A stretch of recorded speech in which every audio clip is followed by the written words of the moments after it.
Saudara-saudari, Bapak Ibu, adik-adik, para sahabat Tuhan Yesus di Paroki Santo Yosef Medari dan di Stasi Santo Thomas Yegan, juga para sahabat Tuhan Yesus dimanapun Anda berada. Salam semangat, berkah dalem, sehat selalu. Jangan lupa untuk tetap berbuat baik dan berbahagia. Kembali marilah kita belajar ilmu sejati pada hari Senin tanggal 28 Maret tahun 2022, hari biasa pekan keempat Prapaskah. Kita mengawali belajar ilmu sejati dengan berdoa. Dalam nama Bapa, Putra, dan Roh Kudus. Amin. Ya Allah, dunia Kau perbarui dengan karya penebusan-Mu yang mengagumkan. Semoga umat-Mu Kau limpahi bantuan-Mu untuk menghadapi tugas-tugasnya di dunia dan mempersiapkan diri akan kebahagiaan surgawi dengan pengantaraan Tuhan kami Yesus Kristus Putra-Mu yang hidup dan berkuasa bersama Dikau dalam persatuan Roh Kudus Allah sepanjang segala masa. Amin.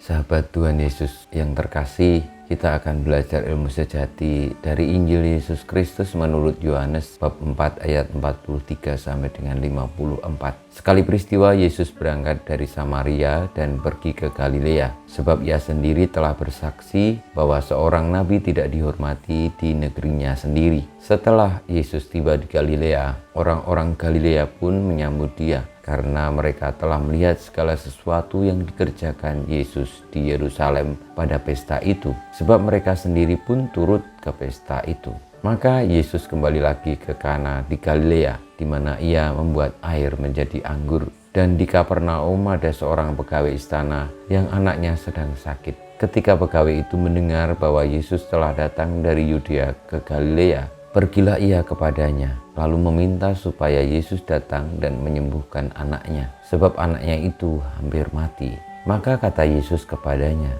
"Jika kamu tidak melihat tanda dan mukjizat, kamu tidak percaya." Pegawai istana itu berkata kepadanya, "Tuhan, datanglah sebelum anakku mati." Kata Yesus kepadanya, "Pergilah, anakmu hidup." Orang itu percaya akan perkataan yang dikatakan Yesus kepadanya, lalu pergi. Ketika ia masih di tengah jalan, hamba-hambanya telah datang kepadanya dengan kabar bahwa anaknya hidup. Ia bertanya kepada mereka, "Pukul berapa anak itu mulai sembuh?" Jawab mereka, "Kemarin siang pukul 1, demamnya hilang." Maka teringatlah ayah itu bahwa pada saat itulah Yesus berkata kepadanya, "Anakmu hidup." Lalu ia pun percaya, ia dan seluruh keluarganya. Dan itulah tanda kedua yang dibuat Yesus ketika ia pulang dari Yudea ke Galilea. Demikianlah sabda Tuhan, terpujilah Kristus. Saudara-saudari yang terkasih, mukjizat Tuhan Yesus yang kedua setelah mengubah air menjadi anggur adalah menyembuhkan anak seorang pegawai istana yang sedang sakit. Anak pegawai istana yang sedang sakit tadi tidak pernah berjumpa dengan Tuhan Yesus. Namun orang tuanya ketika memohon dengan rendah hati kepada Tuhan, percaya kepadanya, dan yang dimohon itu bukan sesuatu untuk memenuhi keinginannya sendiri, tetapi berdasarkan atas cinta kepada anak itu, serta percaya akan mukjizat Tuhan, akan kebaikan Allah, maka terjadilah apa yang dikehendaki oleh pegawai istana tadi demi keselamatan anaknya. Tanda yang dibuat Tuhan Yesus pun bukan tanda untuk mengagungkan diri Tuhan Yesus sendiri, namun tanda pertolongan untuk menyelamatkan umatnya.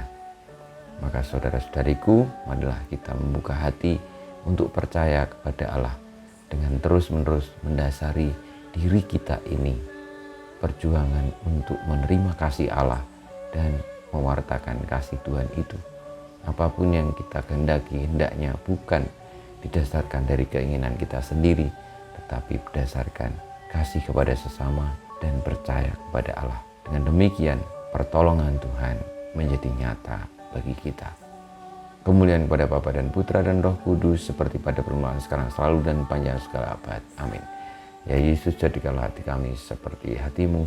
Tuhan bersamamu dan bersama rohmu kita semua hidup kita, perjuangan kita untuk percaya kepadanya, untuk selalu hidup di dalam kasih, senantiasa dibimbing, dilindungi, diberkati oleh Allah yang Maha Kuasa, Bapa dan Putra dan Roh Kudus. Amin.